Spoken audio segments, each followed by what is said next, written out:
जय श्री कृष्ण, जय श्री राम, जय गौ माता, जय राधेश्याम। और आप सब कैसे हैं? आज है कार्तिक पूर्णिमा, 15 तारीख है और कार्तिक मास का समापन है। तो आज करना क्या है, आपको भगवान शालराम के ऊपर या भगवान श्री कृष्ण के ऊपर जल में तुलसी पत्र डालकर और शंख से भगवान का आपको अभिषेक करना है। देव दिवाली के दिए रात्रि को आप जलाने हैं, जितना हो सके उतना आप जलाइए। पूर्णिमा है इसलिए कम से कम 15 दिए, ज़्यादा से ज़्यादा आप कितने भी आप दीपक आप जला सकते हैं। आज के दिन को ऐसे ही न जाने दें। गौ माता को गौग्रास दें और सत्यनारायण भगवान की कथा जरूर सुनें। भोर में कहीं जलाशयों में, नदी तड़ागों में भोर में जल्दी से स्नान कीजिए। देह पर सफ़ेद तिल पीस करके पीली मिट्टी में उसको मिला करके अपनी देह के ऊपर लेपन करके आप स्नान कीजिए। अब गंगा के किनारे नहीं है, नदियों के किनारे नहीं है, तो अपनी बाल्टी में तीर्थ के जल को डाल करके ही आप स्नान कीजिए। धुले हुए वस्त्र पहन करके देव पूजन के लिए आप जाइए। इसमें तुलसी का मांगलिक पूजन है, उसको आप अवश्यमेव करें। महापुरुषों को, ब्राह्मणों को बुलाकर जो भी बन जाए उन्हें आप भोजन कराइए। आपने पूरा चातुर्मास किया है तो 30 ब्राह्मणों को आप भोजन कराने का विधान है। और आप उतना भी नहीं आप कर पा रहे हैं तो उसके कम कीजिए। यदि आप पूर्णिमा का उद्यापन कर रहे हैं, उसमें पूर्णिमा के उद्यापन के लिए भी ये बड़ी अद्भुत है। पूर्णिमा के उद्यापन में 15 ब्राह्मणों को भोजन कराया जाता है, मीठा भोजन कराया जाता है और दक्षिणा में उन्हें चांदी के चंद्र बना करके दिए जाते हैं। उसी का पूजन होता है, उसका वितरण होता है। वो मैंने पूर्णिमा के व्रत उद्यापन में आपको बोला है। जब आपको करना होगा उसके लिए मैं एक विस्तार से मैं वीडियो डालूंगा। अभी 2024 की जो कार्तिक पूर्णिमा है उसके लिए मैं आपको निवेदन कर रहा हूँ। इसमें आप यह कर सकते हैं। इसमें गंगा पूजन का बड़ा महात्म्य है। इसमें वेदों की पूजा की बड़ी महिमा है, क्योंकि भगवान ने शंखासुर का उद्धार करके वेदों की रक्षा की है। तो इसको देव दिवाली के नाम से जानते हैं। भगवान जब वैकुंठ पहुँचे, देवताओं ने दिए जलाए हैं। यह दिए आप जलाएंगे तो घोर अज्ञान तिमिर समाप्त होगा, कष्टों की निवृत्ति होगी। बेटियाँ अवश्य में पूर्णिमा व्रत करती हुई चंद्रदेव को रात्रि में इसमें जल दिया जाएगा। इससे सौंदर्य मिलता है और बेटियों को निरोगी पति की प्राप्ति होती है, जिससे किसी भी प्रकार की बीमारी न हो। पूर्णिमा का व्रत करने से इतनी बड़ी सफलता प्राप्त होती है। नारी वर्ग के लिए तो किसी वरदान से कम नहीं है पूर्णिमा का व्रत। इस दिन सत्यनारायण भगवान की कथा सुनी जाती है। यज्ञ में घी की आहुतियाँ और खीर की आहुतियाँ इसमें डाली जाती हैं। भगवान को अर्चन किया जाता है। 108 तुलसी पत्र नारायण को और बेल पत्र भगवान महादेव को चढ़ाए जाते हैं। लोग तीर्थ यात्रा के लिए निकलते हैं। इसमें लोग गौदान करते हैं, गौ माता को चारा खिलाते हैं, गौ सेवा करते हैं। तो ये दिन बड़ा अद्भुत है। इसमें एक विशेष रूप से स्कंद यानी भगवान श्री कार्तिकेय जी की पूजा होती है। मंदिर में मोर पंख को स्थापित किया जाता है। नए चवर लाए जाते हैं।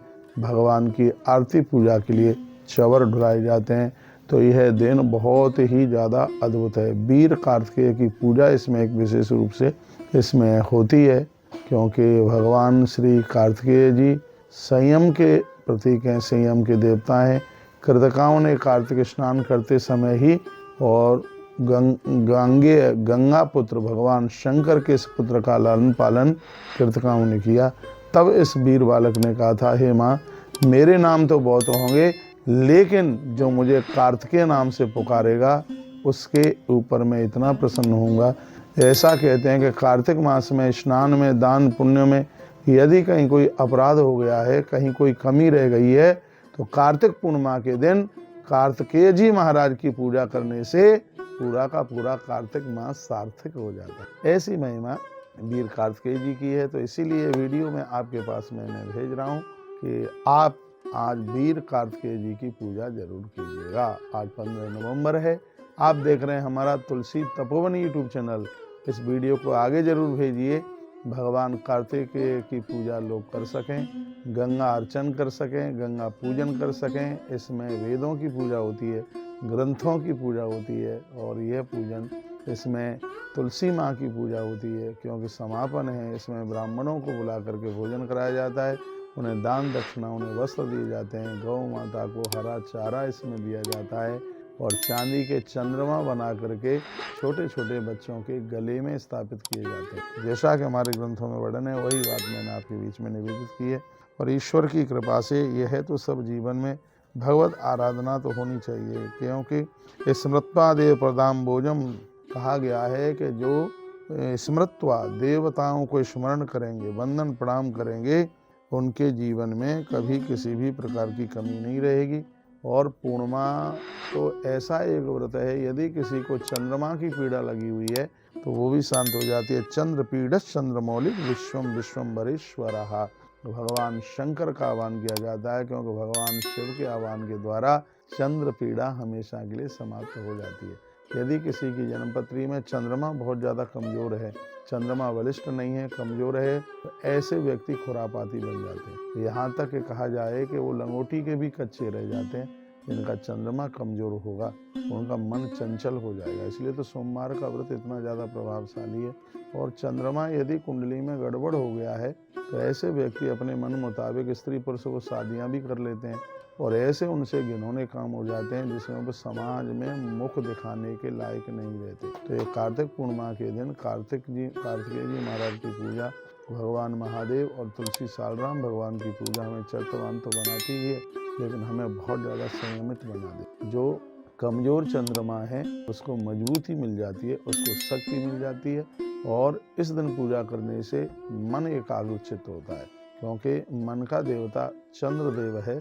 इस दिन की पूजा करने से तो मन बिल्कुल बलिष्ठ होता है। तो इसलिए यह कार्तिक पूर्णिमा को बहुत आनंद के साथ मनाइए और नदियों में अर्घ दीजिए, जिसमें कच्चा दूध डालिए, लोटे में अर्घ दें, भगवान महादेव को अर्घ दें, तुलसी सालराम भगवान की पूजा करें। बहुत बहुत धन्यवाद। वीडियो को ज़्यादा लंबा नहीं करूँगा, आपने पूरी वीडियो से अंत तक वीडियो को आगे भेजें और भी लोग लाभान्वित हो सकें। जय श्री कृष्ण, जय श्री राम, जय गौ माता, जय राधे श्याम। अपना ध्यान रखिए। अगली वीडियो में मैं फिर मिलता हूँ। हर हर महादेव, घर घर महादेव।